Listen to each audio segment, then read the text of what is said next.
With Little Nightmares 3 recent announcement, we followed two new characters named Lo and Alone, and I've made a video talking about who they are, so I definitely recommend you checking it out. But where does this new installment take place? As we are no longer in the Pale City from Little Nightmares 2, nor the Maw from Little Nightmares 1. And from what we've seen in the reveal trailer, I think it's safe to say that we are in a whole new location, or locations, as it looks like we will be exploring multiple. So where are we in Little Nightmares 3? This new installment takes place in something called the Spiral. This is described as a cluster of dystopian lands built upon disturbed delusions. Now, dystopian is described as an imagined state or society where there is great suffering or injustice, or a person who imagines or foresees a state or society where there's great suffering. So in basic terms, it's a place of someone's imagination where there is only bad and nothing good. This is perfect considering the franchise is called Little Nightmares. So we can assume the setting of this game is going to be incredible, with outlandish locations and even more bizarre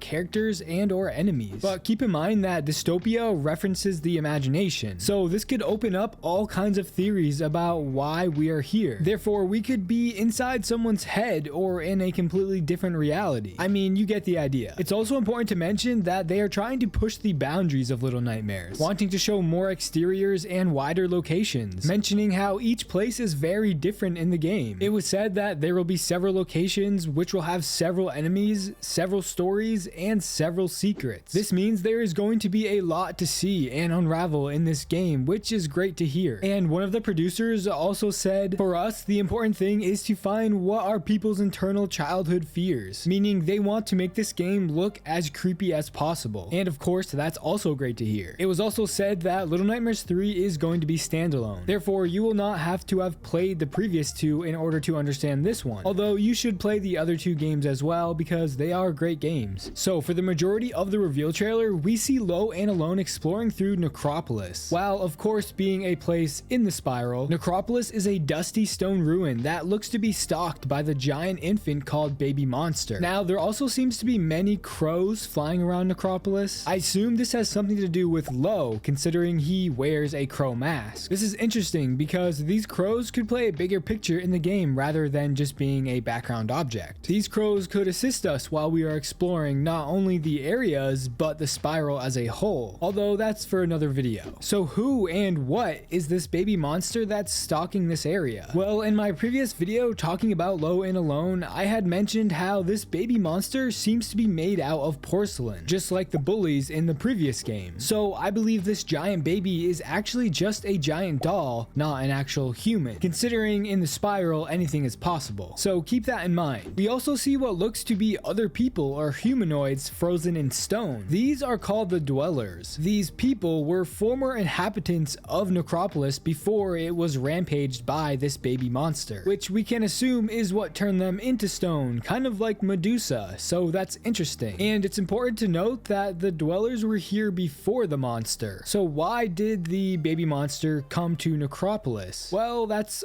also for another video. Now, we keep seeing a mirror, and this mirror seems to be very important. Lo looks to have the ability to travel through mirrors just like Mono did with televisions. Right now, we can assume this mirror transportation is going to be how Lo and Alone travel from location to location within the Spiral. Although at the end of the trailer, we see a shot with this specific mirror being cracked and broken. They wouldn't include this if it wasn't important. So with this mirror being broken, this could mean Lo and Alone are now stuck in the Spiral, searching for a way out. Maybe this specific mirror is or was the main portal, while the others are just to get around in general, like I previously mentioned. So with the main mirror destroyed, we now have to find a new way to escape this imaginative place, which is of course the Spiral. So in the trailer, we also get another shot of more large humanoid monsters walking around some kind of carnival. These are known as the Fun Fair attendees. At first glance, they appear very similar to the guests that we saw on the Maw in the first game. They have big round heads, stout bodies, and stubby limbs. Now, a few of these attendees appear to have bulging tumor-like growths from the side of their faces. They also all have brown hair and wrinkled skin. They wear typical carnival worker clothing, while some wear brown overcoats. And these could be acting as carnival security, while the rest are just workers. The reason these people look so grotesque is because, of course, we are in the Spiral, a place of nightmares. No one here is going to look normal to us. We can assume these attendees are all enemies at the fun fair location. Now, what will we be doing here? Well, we don't know yet, but of course we will be trying to avoid them at all costs. It would also be interesting to have a few puzzles be actual carnival games that we have to complete in order to move on from the location. It would be really cool to see them implement that. Now, we also see a few factory shots in the trailer, a specific creepy one of hands coming out of a pipe behind us. We can assume these hands are of other monstrous humanoids that will be looking to attack us while we're here. There isn't much we can go on from the information we have so far about this place because unfortunately it's not a lot. But from this shot in the trailer, we can assume this place is going to be huge. Now, we also get another shot of Lo and Alone working on a puzzle together. I could be wrong here, but it looks like they are in some kind of daycare or school setting, considering this puzzle toy looks to be referencing shapes, colors, and music, which is something kids learn at a young age. So we can assume that this daycare or school setting is another location that we'll be exploring. So with all that being said, Little Nightmares 3 looks to be massive, as these new locations are going to be very detailed, and we will have to wait until another trailer to see more of the game's locations. So what do you guys think of the spiral so far? Do you find it interesting or even creepy? Let me know how you feel in the comments. And if you like horror game content like this, please consider subscribing. Thanks for watching.